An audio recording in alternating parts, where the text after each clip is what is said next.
हरियाणा सिख गुरुद्वारा प्रबंधक कमेटी के चुनाव 19 जनवरी को होने निश्चित हुए हैं। इन चुनावों को लेकर सभी तैयारियां पूरी कर ली गई हैं। ईवीएम मशीनें चुनाव अधिकारी के पास पहुंच गई हैं। चुनाव अधिकारी पूजा कुमारी ने बताया कि हरियाणा सिख गुरुद्वारा प्रबंधक कमेटी के चुनावों की तैयारी जोरों से चल रही है। चुनाव इस बार ईवीएम मशीनों से होंगे ताकि चुनाव में पारदर्शिता बनी रहे। ईवीएम मशीनें उनके पास पहुंच गई हैं। कल ईवीएम मशीनों का रैंडमाइजेशन किया जाएगा। डिप्टी कमिश्नर की अध्यक्षता में सभी प्रत्याशियों की भी एक मीटिंग बुलाई गई है। मतदाता 10 जनवरी तक अपना नाम मतदाता सूची में दर्ज करवा सकते हैं। अंबाला जिला के अंतर्गत 5 वार्ड में कुल 54 पोलिंग स्टेशन बनाए गए हैं। हरियाणा सिख गुरुद्वारा प्रबंधक कमेटी के चुनाव की सभी तैयारियां पूरे जोरों शोरों से की जा रही है। इस बार चुनाव जो है वो ईवीएम मशीन्स के माध्यम से होंगे ताकि चुनाव में पारदर्शिता बनी रहे। ईवीएम मशीन्स हमारे पास आ गई हैं। ईवीएम मशीन्स का रैंडमाइजेशन कल किया जाएगा। इसीलिए डीसी साहब की अध्यक्षता में सभी चुनाव में जो प्रत्याशी खड़े हुए हैं उनकी भी एक मीटिंग कल बुलाई गई है। और अभी जो है चुनाव को लेकर हमारी तैयारियां चल रही है, जिसमें मतदाता सूची जो है उसमें अभी भी नाम ऐड करने का मौका मतदाताओं के पास है। 10 जनवरी तक कोई भी मतदाता अपना नाम मतदाता सूची में दर्ज करवा सकते हैं। वो अपने वार्ड के जो आरओ हैं, एसडीएम हैं, उनके दफ्तर में जा सकते हैं। इसके साथ ही चुनाव के लिए जो पोलिंग पार्टीज बनाई जाती है उनका रैंडमाइजेशन का कार्य भी कल संपन्न हो जाएगा। और हमें पूरी उम्मीद है कि हम बहुत ही अच्छे से इस चुनाव को पारदर्शिता के साथ, निष्पक्षता के साथ पूरा करवाएंगे। कितने बूथ बनाए गए जिले में? इस बार जो हमारे चुनाव हैं हरियाणा सिख गुरुद्वारा प्रबंधक कमेटी के, इसमें हमारे 5 वार्ड हैं और 5 वार्ड में कुल मिलाकर 54 हमारे पोलिंग स्टेशन हैं। लोकल से लेकर ग्लोबल तक की खबरों के लिए देखते रहिए सच्ची रिपोर्ट। छत्तीसगढ़ के पत्रकार मुकेश चंद्राकर की हत्या मामले को लेकर देश लगातार रोष बढ़ता जा रहा है। हालांकि मुख्य अभियुक्त सुरेश चंद्राकर को विशेष जांच दल के द्वारा हैदराबाद से गिरफ्तार कर लिया गया है। पत्रकार मुकेश चंद्राकर की पोस्टमार्टम रिपोर्ट में खुलासा हुआ है कि लीवर 4 टुकड़ों में बट मिला था। उसकी 5 पसलियां और गर्दन की हड्डी टूटी मिली है। आपको बता दें कि युवा पत्रकार मुकेश चंद्राकर 120 करोड़ की घोटाले की पोल खोलती थी, जिसकी कीमत उसे अपनी जान गंवाकर चुकानी पड़ी। इसी को लेकर गुरुग्राम के पत्रकारों ने एकत्रित होकर काली पट्टी बांधकर रोष प्रकट किया और लोकतंत्र के चौथे स्तंभ को धराशायी होने से बचाने के लिए पत्रकारों की सुरक्षा सुनिश्चित करने के लिए अपील की। इस अवसर पर जिला उपायुक्त अजय कुमार ने भी गुरुग्राम के पत्रकारों की सुरक्षा सुनिश्चित करने के लिए आश्वासन दिया। इस मौके पर प्रवीण कुमार, मनप्रीत कौर, रमाकांत उपाध्याय, सतबीर भारद्वाज, मोहम्मद जावेद, अखिलेश शर्मा, एम.के. मौर्य, विजेंद्र कुमार, पूनम समेत पत्रकार समाज के अनेक सदस्य मौजूद रहे। लेकिन देखना ये होगा कि लोकतंत्र के चौथे स्तंभ को धराशायी होने से बचाने के लिए क्या सरकार के द्वारा सख्त कदम उठाए जाएंगे या फिर स्वर्गीय मुकेश चंद्राकर की शहादत भी हो जाएगी सियासत का शिकार। वैसे तो नववर्ष के मौके पे सभी खुशी मनाते हैं, लेकिन पत्रकारों की दुनिया में सन्नाटा छा गया है, क्योंकि नववर्ष के मौके पे ही बीजापुर के जो पत्रकार थे, युवा पत्रकार थे, संघर्षशील पत्रकार थे, छत्तीसगढ़ के थे, उनकी बड़ी निर्मम हत्या की गई।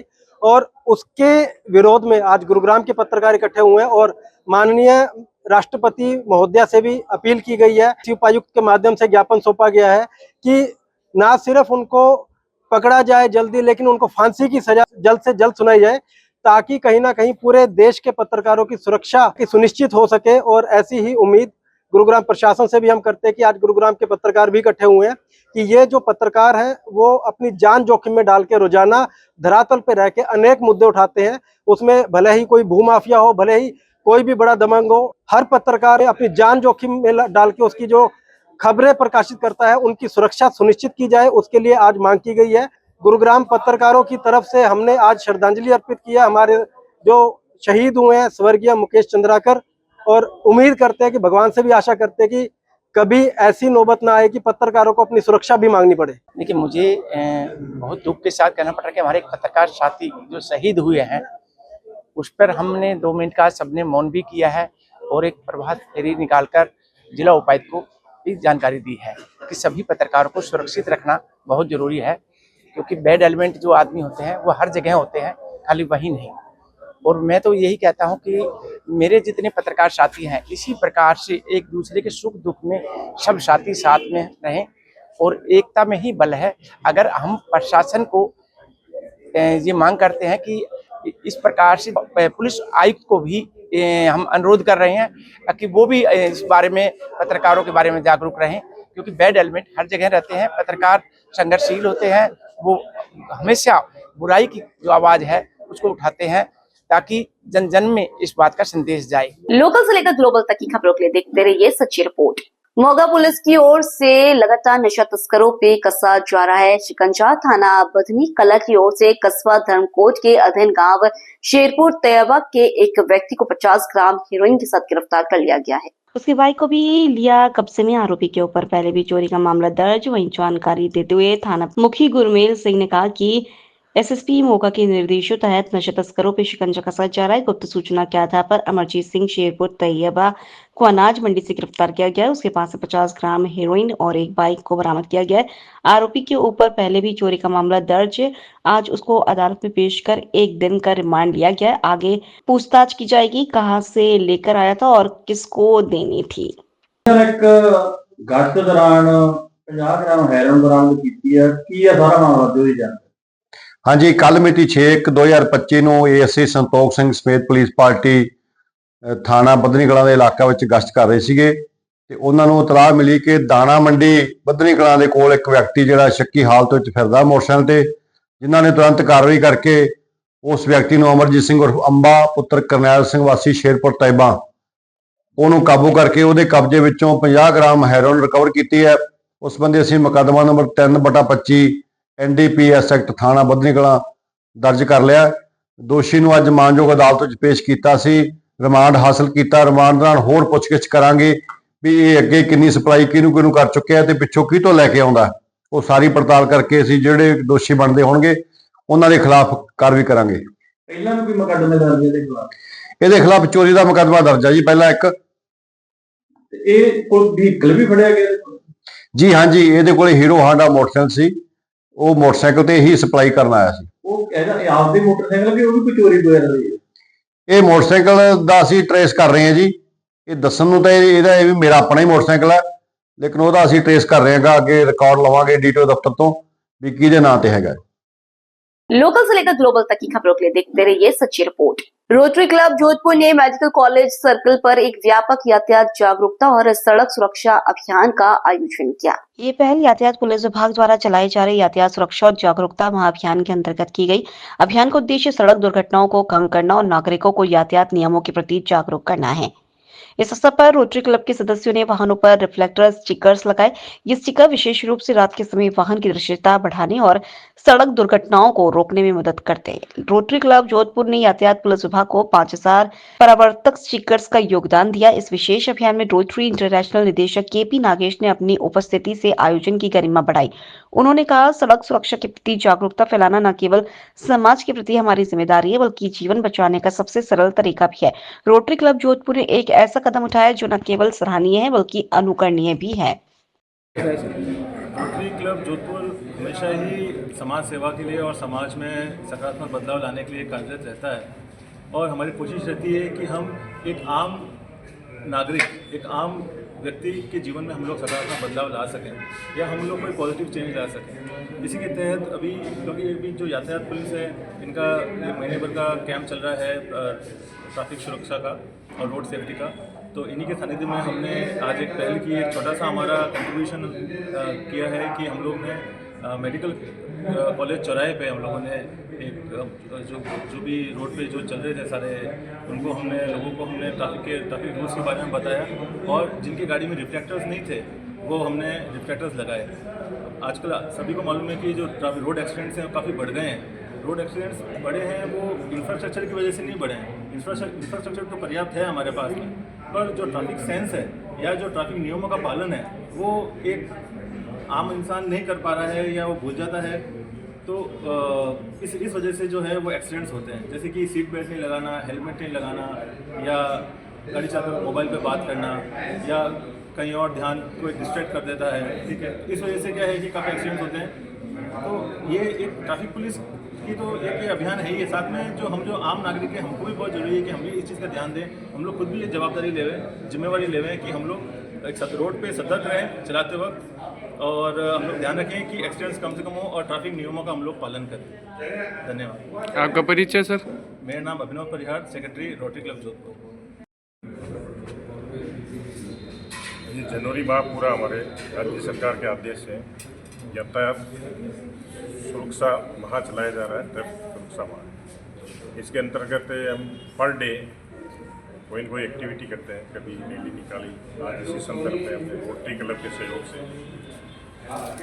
अरविंद जी से बात करी, 5000 रिफ्लेक्टर इन्होंने प्रदान किए हैं, इनका बहुत बहुत धन्यवाद। और आज रिफ्लेक्टर लगाकर हमने चौराहे पर भी गाड़ियों को लगाए हैं। रिफ्लेक्टर ऐसी चीज़ है कि रात को बैलगाड़ी, ट्रैक्टर ये चलते हैं, कोई दिखता नहीं है पीछे वाले को, और अंधेरे में एक्सीडेंट काफ़ी दुर्घटनाएं होती है इससे, और कई जाने जाती हैं। तो ये भी एक महत्वपूर्ण है जो सड़क दुर्घटनाओं को रोका जा सके। पूरे सप्ताह हमारा प्रोग्राम चलता रहेगा, विशेष रूप से जागरूकता का। युवा वर्ग 18 से 45 तक की डेथ ज़्यादा हो रही है एक्सीडेंट में, तो जागरूकता के लिए स्कूलों में प्रोग्राम चलाएंगे। रोटरी क्लब से आशा करता हूँ आगे भी हमें भविष्य में इसी माह सहयोग प्रदान करेंगे। बताएं सर आज के कार्यक्रम के बारे में। आज यातायात सुरक्षा माह के तहत यातायात विभाग और रोटरी क्लब जोधपुर की तरफ से हमने एक सम्मिलित प्रयास किया कि लोगों को अवेयर किया जाए यातायात में के कारण से जो मृत्यु हो रही है और यातायात के कारण जो प्रॉब्लम्स हो रही हैं उनको रोकने के लिए। उसमें एक कड़ी में हमने रिफ्लेक्टर्स डोनेट किए रोटरी क्लब जोधपुर की तरफ से यातायात पुलिस को, और हमने मेडिकल कॉलेज चौराहे पर आज रिफ्लेक्टर लगाकर स्पेशली साइकिल, ठेले, रिक्शे और ट्रैक्टर ट्रॉलीज और दूसरी ट्रॉलीज जिनके पीछे कोई भी इंडिकेशन नहीं होता और जिसके कारण रात्रि में बहुत सारी दुर्घटनाएं होती हैं, उसको रोकने के लिए हमने करीब 5000 स्टिकर यातायात पुलिस को भेंट किए। आपका परिचय सर? मैं डॉक्टर अरविंद जैन, अध्यक्ष रोटरी क्लब जोधपुर। लोकल से लेकर ग्लोबल तक की खबरों के लिए देखते रहिए सच्ची रिपोर्ट। पलवल जिले के गांव पातली में दह शामलात की जमीन पर कब्जे को लेकर दो पक्षों में विवाद हो गया। गांव के लोगों का आरोप है कि पातली गांव में दर्जनों बदमाश हथियारों के साथ 14 एकड़ जमीन पर कब्जा करने के लिए आए थे। जब लोगों ने उनका विरोध किया तो उन्होंने करीब 50 से 60 राउंड फायरिंग की। गांव के लोगों ने फायरिंग का वीडियो मोबाइल से बना लिया, जो सोशल मीडिया पर वायरल हो रहा है, जिसमें कुछ लोग फायरिंग कर रहे हैं और कुछ लोग हाथ में बंदूक लेकर ग्रामीणों के पीछे दौड़ रहे हैं। घटना की सूचना मिलते ही शहर थाना पुलिस मौके पर पहुंची और मामले को शांत कराया। उन्होंने बताया कि जिले के एक व्यक्ति पर जमीन पर कब्जा करना चाहता है। गांव के सरपंच विपिन कुमार ने बताया कि गांव की 14 एकड़ जमीन दह शामलात की है। सरकार के आदेश है कि जमीन पर किसी प्रकार की खरीद फरोख्त नहीं की जा सकती। इसके बावजूद भी लोग इस जमीन पर जबरदस्ती कब्जा करना चाहते हैं। लोकल से लेकर ग्लोबल तक की खबरों के लिए देखते रहिए सच्ची रिपोर्ट। गली में घूम रहे आवारा कुत्तों के कारण कोई ना कोई हादसा होता ही रहता है। अगर कोई बाइक या गाड़ी से कोई गुजरता है तो कुत्ते उनके पीछे भागते हैं और वह बचने के लिए ज्यादा स्पीड कर देता है, जिस कारण कोई ना कोई हादसा होता ही रहता है। ताजा मामला निहाल सिंह वाला से आया है। यहाँ 3 साल की बच्ची अपने घर पास गली में खेल रही थी। वहाँ गली में घूम रहे आवारा कुत्ते ने 3 साल की बच्ची को नोच लिया, जिससे वह गंभीर रूप से घायल हो गई। वहीं पास में झाड़ू लगा रही महिला ने उस बच्ची को बचाया। आगे वो महिला ना होती तो शायद कोई बड़ा हादसा भी हो सकता था। वहीं जानकारी देते हुए लड़की के पिता ने कहा कि हमारे मोहल्ले में काफी आवारा कुत्ते घूमते रहते हैं। कई बार नगर निगम में भी इसके लिए बोला गया, लेकिन कोई भी हल नहीं हुआ। कल मेरी बेटी गली में खेल रही थी, उसको कुत्ते ने काट लिया, जिसके कारण मेरी बेटी काफी जख्मी हो गई। अस्पताल में दाखिल करवाया गया। वहीं उन्होंने पंजाब सरकार पे सवाल उठाते हुए कहा कि सरकार सेहत सुविधाएं देने की बात कर रही है, हॉस्पिटल में वैक्सीन ही उपलब्ध नहीं है। मैंने निजी अस्पताल से बेटी का इलाज करवाया। वहीं उन्होंने प्रशासन पे भी सवाल उठाते हुए कहा कि प्रशासन को कई बार इसकी सूचना दी, शायद प्रशासन भी बड़े हादसे का इंतजार कर रहा है। ऐसे कुछ की मसला ਜਿਹੜਾ ਤੁਸੀਂ ਗਲੀ ਦੇ ਵਿੱਚ ਕਰਦੇ? ਗਲੀ ਦੇ ਵਿੱਚ ਸਾਡਾ ਮੁਹੱਲਾ ਇੱਕ ਵਾਰਡ ਨੰਬਰ 10 ਮਧੇ ਰੋਡ ਤੇ ਸਾਡੇ ਤੇ ਗਲੀ 'ਚ 20 ਤੋਂ 25 ਬੱਚੇ ਗਲੀ 'ਚ ਖੇਡਦੇ ਰਹਿੰਦੇ ਆ। ਚਲੋ ਬੱਚਿਆਂ ਦਾ ਰਾਈਟ ਆ, ਉਹ ਜੋ ਫਰੀडम ਦਾ ਰਾਈਟ ਹੈਗਾ। ਇੱਥੇ ਸਾਡੀ ਗਲੀ 'ਚ ਇੱਕ ਅਵਾਰਾ ਕੁੱਤੇ ਫਿਰਦੇ ਆ, ਸਟਰੀਟ ਡੌਗਸ 10 ਤੋਂ 15 ਕੁੱਤੇ ਰੋਜ਼ ਹੀ ਫਿਰਦੇ ਹੁੰਦੇ ਆ। ਕੱਲ ਕੀ ਹੋਇਆ, ਮੇਰੇ ਬੱਚਾ 9:15 ਵਜੇ 9:30 ਵਜੇ ਦੇ ਲਗਭਗ ਸਮਾਂ ਹੋਊਗਾ, ਮੇਰੇ ਬੱਚੀ 3 ਸਾਲ ਦੀ ਸਮ੍ਰਿਤੀ ਗੋਇਲ ਉਹ ਕੱਲ ਖੇਡ ਰਹੀ ਸੀਗੀ, 2 ਬੱਚੇ ਖੇਡ ਰਹੇ ਸੀ। ਇੱਕ ਅਵਾਰਾ ਕੁੱਤਾ ਆਇਆ ਤੇ ਉਹਦੀ ਬਾਂਹ ਤੇ ਇੱਕਦਮ ਝਪਟਾ ਮਾਰ ਕੇ ਤੇ ਬਾਂਹ ਦੇ ਵਿੱਚ ਕਾਫੀ ਡੂੰਘਾਈ ਦੇ ਉਹਨੇ ਜ਼ਖਮ ਦਿੱਤਾ ਉਹਨੇ ਤੇ ਕਾਫੀ ਡੂੰਘੀ ਇੰਜਰੀ ਕੀਤੀ ਹੈਗੀ ਉਹਦੇ ਕੁੱਤੇ ਨੇ। ਤੇ ਅਸੀਂ ਇਸ ਨੂੰ ਜੋ ਡਾਕਟਰ ਨੂੰ ਦਿਖਾਇਆ, ਡਾਕਟਰ ਨੇ ਇਸ ਨੂੰ ਐਂ ਕਿਹਾ ਵੀ ਇਹ ਕ੍ਰਿਟੀਕਲ ਇੰਜਰੀ ਹੈ, ਟਾਈਪ 3 ਕੈਟਾਗਰੀ ਦੀ ਇੱਕ ਇੰਜਰੀ ਹੈਗੀ। ਔਰ ਇਸ ਦੇ ਲਈ ਦੇਖੋ ਤੁਸੀਂ ਪ੍ਰਸ਼ਾਸਨ ਵਗੈਰਾ ਨੇ, ਕੋਈ ਨਗਰ ਪੰਚਾਇਤ ਆ ਜਾਂ ਐਸਡੀਐਮ ਸਾਹਿਬ ਆ, ਜੋ ਕੁੱਤਿਆਂ ਦੇ ਵਾਰਾ ਕੁੱਤੇ ਫਿਰਦੇ, ਤੁਸੀਂ ਦੇਖਦੇ ਆ ਪੰਜਾਬ ਵਿੱਚ ਡੇਲੀ ਘਟਨਾ ਵਾਪਰਦੀਆਂ, ਕਈ ਵਾਰ ਕਿਸੇ ਬੱਚੇ ਦੀ ਮੌਤ ਵੀ ਹੋ ਜਾਂਦੀ ਹੈ। ਕੱਲ ਜੋ ਵਾਹਿਗੁਰੂ ਵੱਲੋਂ ਸ਼ੁਕਰਾਨਾ, ਜੋ ਵਾਹਿਗੁਰੂ ਦਾ ਮੈਂ ਧੰਨਵਾਦ ਕਰਦਾ ਕਿ ਮੇਰੇ ਬੱਚੇ ਦਾ ਬਚਾਅ ਹੋ ਸਕਿਆ। ਉਹਨੇ ਕਾਫੀ ਜ਼ਿਆਦਾ ਡੂੰਘੀ ਇੰਜਰੀ ਦਿੱਤੀ ਹੈਗੀ। ਤੇ ਦੂਜੀ ਗੱਲ, ਜਦੋਂ ਅਸੀਂ ਇਹ ਇੰਜਰੀ ਹੋਈ ਤੇ ਅਸੀਂ ਘਬਰਾ ਗਏ ਤਾਂ ਦੂਜਾ ਜਨਾਜ਼ਾ ਸਿਹਤ ਵਿਭਾਗ ਦਾ ਨਿਕਲਿਆ, ਜਿੱਥੇ ਪੰਜਾਬ ਸਰਕਾਰ ਡੇਲੀ ਰੌਲਾ ਪਾਉਂਦੀ ਹੈ ਕਿ ਸਾਡੀਆਂ ਸਿਹਤ ਸਹੂਲਤਾਂ, ਮੁਹੱਲਾ ਕਲੀਨਿਕ, ਜੋ ਵਾਅਦਾ ਕਰਕੇ ਪੰਜਾਬ ਸਰਕਾਰ, ਜੋ ਝਾੜੂ ਦੀ ਆਮ ਆਦਮੀ ਪਾਰਟੀ ਆਈ ਸੀਗੀ, ਇਹ ਵਾਅਦਾ ਕਰਕੇ ਉਹਦਾ ਜਨਾਜ਼ਾ ਨਿਕਲਿਆ। ਨਾ ਸਿਵਲ ਹਸਪਤਾਲ 'ਚ ਕੋਈ ਡਾਕਟਰ ਤੇ ਨਾ ਹੀ ਵੈਕਸੀਨ, ਸਾਨੂੰ ਕਿਤੋਂ ਕੋਈ ਵੈਕਸੀਨ ਨਹੀਂ ਮਿਲੀ। ਮੈਨੂੰ ਮਹਿੰਗੇ ਭਾਅ ਦਾ ਇਲਾਜ ਪ੍ਰਾਈਵੇਟ ਹਸਪਤਾਲ ਤੋਂ ਕਰਾਉਣਾ ਪਿਆ। ਔਰ ਉੱਥੇ ਵੀ ਮੈਨੂੰ ਇੱਕ ਬੰਦਾ ਮਿਲਿਆ, ਉਹ ਕਹਿੰਦਾ ਮੇਰੇ ਕੋਲ ਮਤਲਬ ਮੈਂ ਤਾਂ ਚਲੋ ਮਤਲਬ ਐਫਰਟ ਕਰ ਮਤਲਬ ਸੀਗਾ, ਐਲੀਜੀਬਲ ਸੀਗਾ, ਮੇਰੇ ਕੋਲ ਪੈਸਾ ਸੀਗਾ, ਮੈਂ ਕਰਾ ਲਿਆ ਇਲਾਜ। ਗਰੀਬ ਬੰਦਾ ਕਿੱਥੋਂ ਕਰਾ ਲੂ? ਉੱਥੇ ਮੈਨੂੰ ਇੱਕ ਬੰਦਾ ਮਿਲਿਆ ਹਸਪਤਾਲ 'ਚ, ਕਹਿੰਦਾ ਵੀ ਮੈਂ ਅਜੇ ਤੱਕ ਟੀਕੇ ਨਹੀਂ ਲਵਾਏ, ਕਹਿੰਦਾ ਮੈਨੂੰ ਵੈਕਸੀਨ ਨਹੀਂ ਮਿਲੀ। ਦੇਖੋ ਪੰਜਾਬ ਸਰਕਾਰ ਸਿਹਤ ਵਿਭਾਗ ਦਾ ਕਿੰਨਾ ਬੁਰਾ ਹਾਲ ਆ। ਸੋ ਮੇਰੀ ਪ੍ਰਸ਼ਾਸਨ ਤੋਂ ਇਹੀ ਮੰਗ ਆ ਕਿ ਅਵਾਰਾ ਕੁੱਤਿਆਂ ਨੇ ਇਹਨਾਂ ਨੂੰ ਕੰਟਰੋਲ 'ਚ ਕੀਤਾ ਜਾਵੇ, ਜਾਂ ਕੋਈ ਵੀ ਤੁਹਾਡਾ ਮਤਲਬ ਪਸ਼ੂ ਪਾਲਣ ਵਿਭਾਗ ਆ ਜਾਂ ਕੋਈ ਵੀ ਬੋਰਡ ਬਣਿਆ, ਐਨੀਮਲ ਵੈਲਫੇਅਰ ਬੋਰਡ ਬਣੇ, ਕੁੱਤਿਆਂ ਨੂੰ ਚੱਕ ਕੇ ਕਿਤੇ ਇਹੋ ਜਿਹੀ ਥਾਂ ਤੇ ਰੱਖਿਆ ਜਾਵੇ ਜਿੱਥੇ ਬੱਚਿਆਂ ਨੂੰ ਕੋਈ ਖਤਰਾ ਨਾ ਹੋਵੇ, ਬੱਚੇ ਦੇ ਫਰੀडम ਦਾ ਵੀ ਕੋਈ ਮਤਲਬ ਉਹਦਾ ਰਾਈਟ ਦਾ ਲੰਘਣ ਨਾ ਹੋਵੇ। ਮੇਰੀ ਇਹੀ ਬੇਨਤੀ ਹੈਗੀ।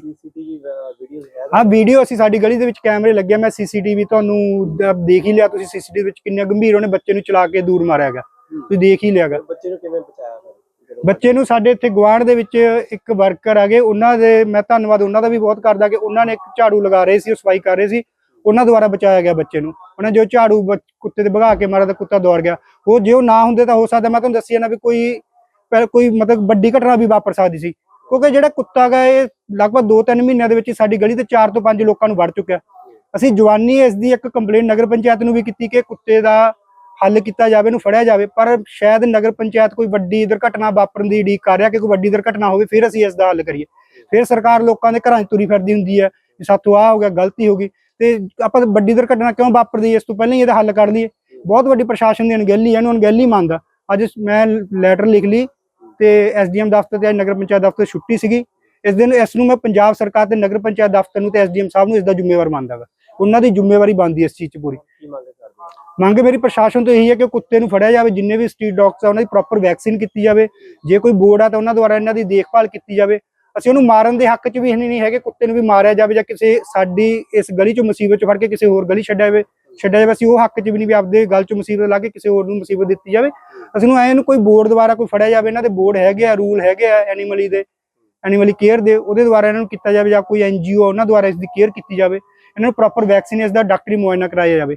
ਇੱਕ ਹੋਰ ਵੀ ਮੈਂ ਬੇਨਤੀ ਕਰਦਾਗਾ ਐਸਡੀਐਮ ਸਾਹਿਬ ਨੂੰ ਕਿ ਕੁੱਤੇ ਜੋ ਤੁਹਾਡਾ ਵੈਟਰਨਰੀ ਡਿਪਾਰਟਮੈਂਟ ਆ ਉਸ ਦੁਆਰਾ ਇਸ ਦੇ ਕੁੱਤੇ ਦੀ ਪ੍ਰੋਪਰ ਇਹਦੇ ਸੈਂਪਲ ਲੈ ਜਾਣ ਕਿ ਕੋਈ ਇਸ ਨੂੰ ਗੰਭੀਰ ਬਿਮਾਰੀ ਤਾਂ ਨਹੀਂ, ਕਿਉਂਕਿ ਜਿਨ੍ਹਾਂ ਲੋਕਾਂ ਨੂੰ ਇਹਨੇ ਬਾਈਟ ਕੀਤੀ ਹੈ ਵੱਢਿਆਗਾ ਕਿ ਉਹ ਕੋਈ ਕਿਸੇ ਗੰਭੀਰ ਬਿਮਾਰੀ ਦਾ ਸ਼ਿਕਾਰ ਨਾ ਹੋ ਜਾਣ, ਇਸ ਤੋਂ ਪਹਿਲਾਂ ਹੀ ਉਹਨਾਂ ਦਾ ਇਲਾਜ ਸੰਭਵ ਹੋ ਸਕੇ। ਹੁਣ ਬੱਚੇ ਦੀ ਹਾਲਤ ਕਿੱਦਾਂ? ਬੱਚੇ ਦੀ ਹਾਲਤ ਕ੍ਰਿਟੀਕਲ ਆ, ਪਰ ਮਤਲਬ ਖਤਰੇ ਤੋਂ ਬਾਹਰ ਨਹੀਂ ਕਹਿ ਸਕਦੇ, ਠੀਕ ਆ ਬੱਚਾ, ਪਰ ਕ੍ਰਿਟੀਕਲ ਹਾਲਾਤ ਉਵੇਂ ਆ ਕਿਉਂਕਿ ਨਾ ਤਾਂ ਉਹਦੇ ਕੱਲ ਟਾਂਕੇ ਵਗੈਰਾ ਲੱਗੇ, ਠੀਕ ਹੈ ਨਾ, ਬੱਚੇ ਦੀ ਇੰਜਰੀ ਕਾਫੀ ਜ਼ਿਆਦਾ ਲੱਗੀ ਵੀ ਹੈਗੀ। ਬੱਚਾ ਵੀ ਛੋਟਾ, ਤੁਸੀਂ ਦੇਖੋ 3 ਸਾਲ ਦਾ ਬੱਚਾ, ਵੱਡਾ ਤਾਂ ਚਲੋ ਬੋਲ ਕੇ ਵੀ ਦੱਸ ਦਿਓ, ਬੱਚਾ 3 ਸਾਲ ਦਾ ਨਾ ਤਾਂ ਉਹ ਬੋਲ ਸਕਦਾ ਨਾ ਉਹ ਦੱਸ ਸਕਦਾ ਗਾ। ਸੋ ਮੇਰੀ ਪ੍ਰਸ਼ਾਸਨ ਤੋਂ ਮੰਗ ਆ ਕਿ ਇੰਨੀ ਅਣਗਹਿਲੀ ਨਾ ਵਰਤਿਆ ਕਰੋ। ਜੋ ਆਪਦਾ ਡਿਊਟੀ ਆ, ਤੁਹਾਨੂੰ ਸਰਕਾਰ ਤਨਖਾਹਾਂ ਦਿੰਦੀ ਹੈ, ਲੋਕਾਂ ਦੇ ਪੈਸੇ ਟੈਕਸ ਨਾਲ ਤੁਹਾਨੂੰ ਤਨਖਾਹ दिंदी है, आपकी ड्यूटी ने जिम्मेवारी निभाया करो। लोकल से लेकर ग्लोबल तक की खबरों के लिए देखते रहिए सच्ची रिपोर्ट। चीन वाले HMPV वायरस ने इंडिया की भी टेंशन बढ़ा दी है। ह्यूमन मेटान्यूमो वायरस ने सोमवार को भारत में भी दस्तक दे दी। इनमें दो मामले कर्नाटक और तमिलनाडु, जबकि एक मामला गुजरात में सामने आया है। आज नागपुर में 2 केस मिले हैं। हालांकि स्वास्थ्य मंत्रालय का कहना है कि वायरस से घबराने की जरूरत नहीं है।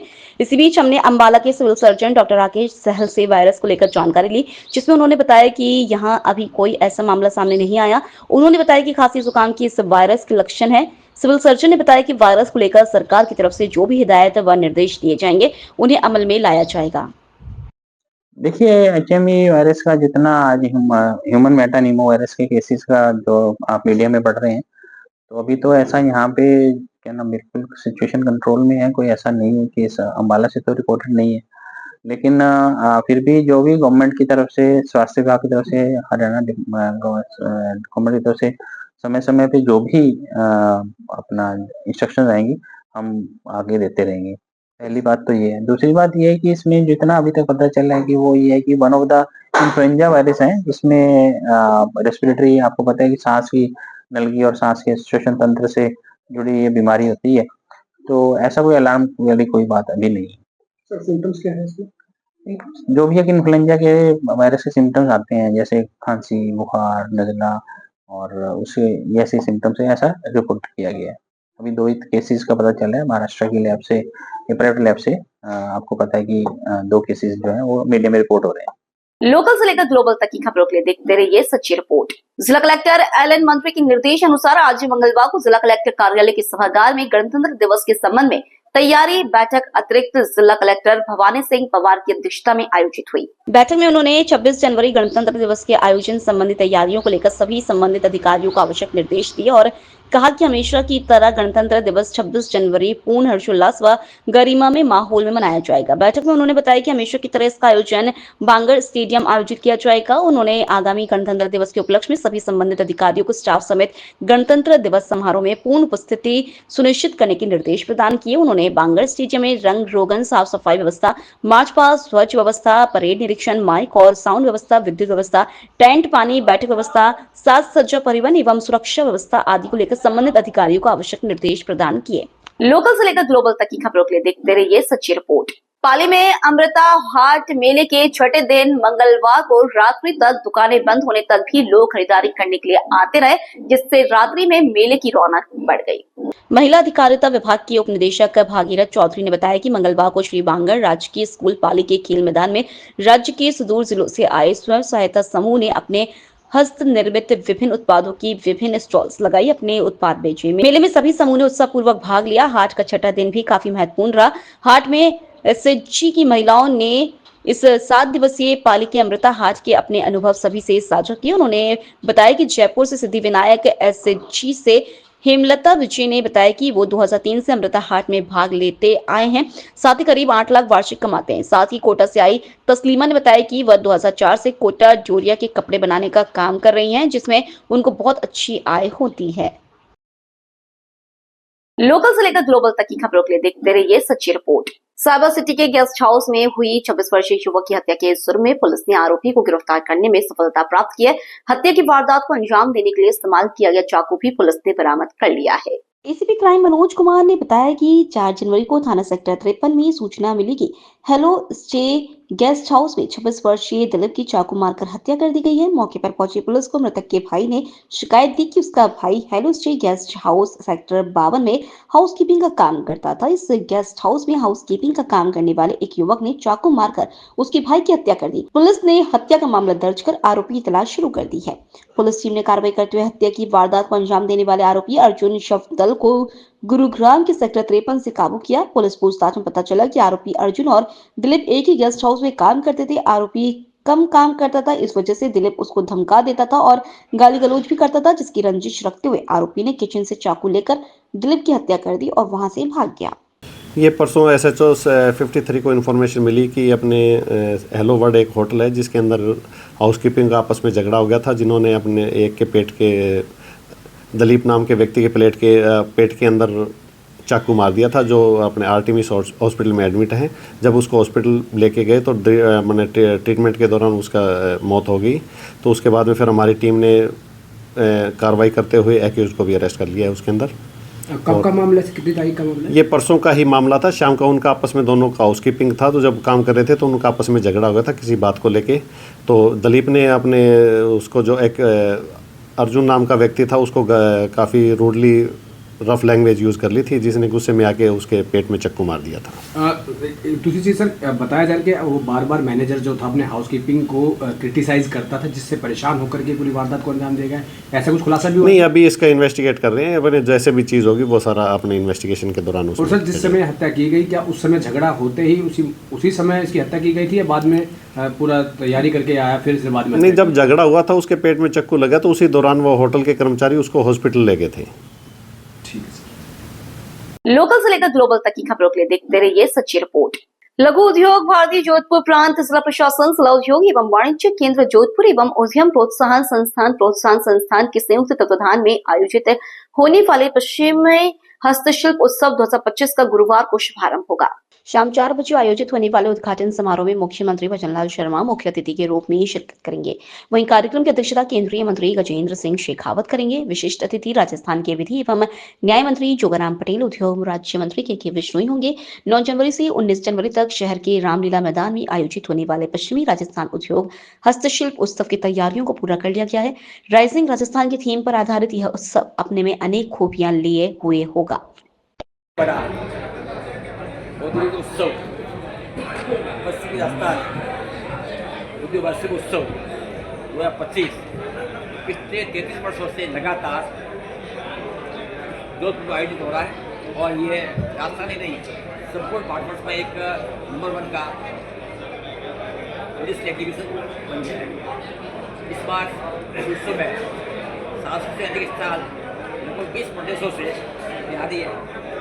सभी स्टॉल धारक अपने अच्छे उत्पाद गुणवत्तापूर्ण उत्पाद का प्रदर्शन करेंगे, विपणन भी करेंगे और साथ में कुछ ऐसे उत्पाद आएंगे जो यहाँ जोधपुरी आसपास से बनते हैं, जो इनकी जानकारी बहुत कम लोगों को होती है। वो हमारे सेंटर पंडाल में रहेंगे, उनको अवलोकन लोग कर पाएंगे। इस एग्जीबिशन में केवल ये माल बेचना खरीदना या माल की गुणवत्ता देख रही है, उसके साथ साथ उद्योगों से संबंधित लगभग 10 से 12 प्रकार की गोष्ठी है, सेमिनार, वर्कशॉप यहाँ आयोजित होंगे। जो माइनिंग के हो सकते हैं, ये चीज हो सकते हैं, फूड हो सकते हैं, इस प्रकार मोटिवेट हो सकता है। यहाँ महिलाओं के लिए, बच्चों के लिए किए जाएंगे और साथ ही शाम के समय अमोल के लिए राजस्थानी कृषि को ध्यान रखते हुए, भारतीय संस्कृति को ध्यान रखते हुए कई प्रकार के विभिन्न कार्यक्रम, सांस्कृतिक कार्यक्रम का आयोजन होगा। इस मेले के माध्यम से वो अभी दूसरे पहले राजस्थान में एक राज्य राजस्थान के नाम से बहुत बड़ी भीड़ होती है, उसमें 25 लाख से अधिक एमओयू होता है। वो एमओयू धरती में कैसे उतरे, इसको लेकर अपनी चर्चा मुख्य रूप से रहेगी, बहुत तक रहेगी, चर्चा रहेगी।